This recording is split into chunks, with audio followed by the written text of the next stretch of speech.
Mystical visions at night, scouring Paris by day.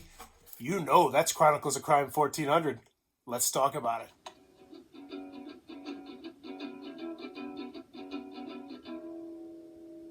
What does that even mean, Bowers Game Corner? Ahoy there, YouTube. Welcome back for Thoughts from the Corner.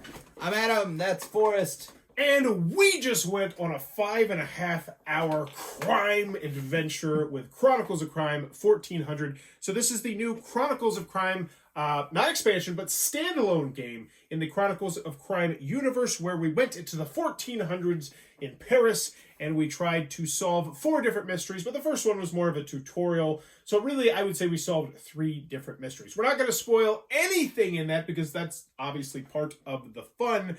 But this adds some new interesting aspects to the series. The biggest one that I really wanted to talk about is the fact that you now live with your family and they can help you out. But even more cool, you have a dog named Percival who can help you out. And you're kind of like a celebrity. It felt like a little bit at some points where you're like Sherlock Holmes. Everybody knew us. They're like, oh, look, it's you and your dog. Oh, you noble knight. You came to but meddle. I think the biggest thing that most people are going to like about this game is the fact that now you have visions. You have night visions because you're like this special knight who has night visions, and then you can actually look at these visions and they will help you out throughout it. Sure. The more you look at it, the more you're like, oh wait, maybe this could be that. But let's start with this. What did you think about this? And we totally discovered the whole vision thing. Like the first 2, we didn't really do the vision. Like we didn't look at those too much. But the third and fourth ones, it's like, whoa, these things could have really helped us previously.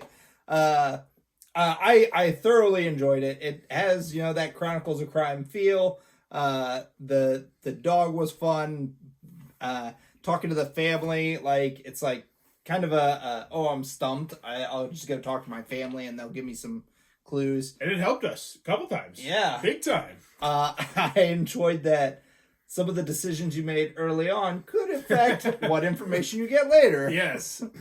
It had a lot going for it. It's great addition to the Chronicles of Crime family. I agree. And I felt like the stories were different and diverse. One of them dealt, I don't want to get too much into it, but a little bit into necromancy. Then one was about, a little bit of a sultry affair. And then one of them dealt with, I won't even go into too much into it.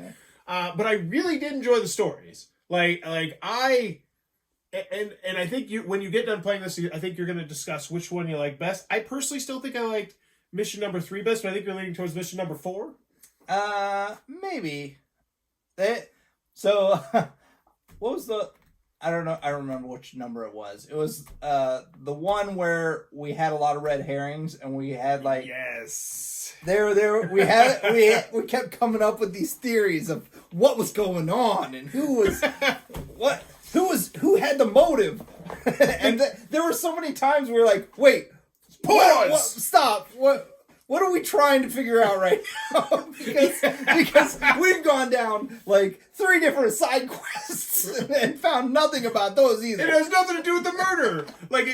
He's not exaggerating. We're like, all right, we need to focus because we've spent the last 20 minutes trying to uncover something that might potentially amount to absolutely nothing, which is great. Yeah, it makes it feel more realistic, and the characters they're interesting, and they have interesting stories, and I like the artwork. I love the new vision system. The tutorial did a spectacular job because it says on the box you don't need the rules at all. We did need the rules, I think, for some minor setup, but after we started the game, we never went back to the rules, not even once. Nope. So the big thing here, is it worth it? Because this is not an expansion, this is its own standalone thing, and I do believe that they're probably going to build on this series because there was actually some vision cards that we didn't even use, so I imagine they're going to come out with some extra scenarios. And that was a big question. I actually just checked the price of this before we did it, and I think it's $20 on Miniature Market, so probably $25 MSRP. And for that price, I say absolutely. For sure. This is a spectacular. I think for most people, it'll probably break it up into a night or 2, or maybe even 3 nights, really. Yeah. Because you could easily just do a case a night, and that'd be a nice meaty. I mean, yeah, you think 5.5 hours for $20? That's good value. I mean, How many games do you spend $60 on and only play it 3 times? Fair point. Right? Not to mention with this game, I could easily see myself letting this borrow other people. Like, I know Lucy, who wanted to play this, was really excited to play this, is definitely going to want to borrow this. My friend Alan from Game Night's going to want to borrow this. And it does lend itself, because that's the other thing. Let's talk about the bugaboo here. This is not replayable. Like, I have no desire to come back to this. Maybe I would like to see, like... I would like to talk to someone else about this game and be like, oh, what happened here? What happened there? What'd you find out about this? Yeah. Because, like, oh, I ticked this guy off, so he stopped talking to me. Like, what could have changed? What minor things changed? Now, one thing I also really liked is at the end, it had a very clear solution. This is exactly what happened. This happened because of this, because of that, because of this. And I like that. The scoring was... I didn't really care about the scoring. It was more about the experience. But overall, I had a heck of a lot of fun with the experience. Yeah. I will say, at the end, when they're asking you the questions, there were a couple times we were like, well, what do we scan for that? Yes. Yeah. Because at the end it will say, who killed X? And you scan the person who killed it and say, why was this person killed? And you're like, oh, I think it's this. Or where was... Yes. So... Yeah.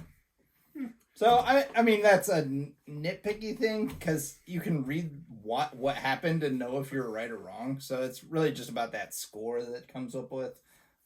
So, yeah, I don't think it's a deal breaker or anything. Like, nobody's really going to care about that much. And even when we did get jammed, it was always towards the end, I felt. Like, it was like the, oh my god. And the game has the time concept, which is really cool. Where it's like, we have 3.5 hours. There was actually the thing. It says it might take a couple hours to do this. Do we have time to do this? We can't. It says it might take a couple hours. Does that mean it could take 40 minutes? Who knows? We're quick diggers. It takes 20 minutes. Anywho, Chronicles of Crime 1400. I think we both recommend this one. I think sure. it's a great addition to your collection. If you like Chronicles of Crime, this is a no-brainer. Theme comes across well. I felt like it did a good job, like with all the annoying names and stuff like that. But Chronicles of Crime 1400, Lucky Duck Games normally knocks it out of the park, and I'd say this is no different. If you're considering it, I would say just put this one in your cart. Go get this one. Really solid game. That is Chronicles of Crime 1400 from Lucky Duck Games. It looks like my cup of tea. Be sure to check that one out. If you're enjoying what we're doing, please be sure to click on that subscribe button down below. And in the comments below, let me know. You can have a Chronicles of Crime game set in any universe. Let's say they get an IP. What IP would you want a Chronicles of Crime game in? Oh, I know. Oh, man. I got one. Oh, go ahead. South Park, baby. Give me a South Park one. So here's the thing. They're huge board gamers. If Lucky Duck Games was like, hey, we want you to write the story, but we want to do the game, tell me how amazing a South Park Chronicles of Crime would be with that sense of humor and with the characters and with the items. It would be amazing. Yeah. I'm actually going to say Stargate, because it could be different races and different, if you've watched the series, you know all the cool instruments they have, and yeah. All right. But let me know in the comments below. What IP would you want to slap Chronicles of Crime on? As always, thanks for your time, YouTube.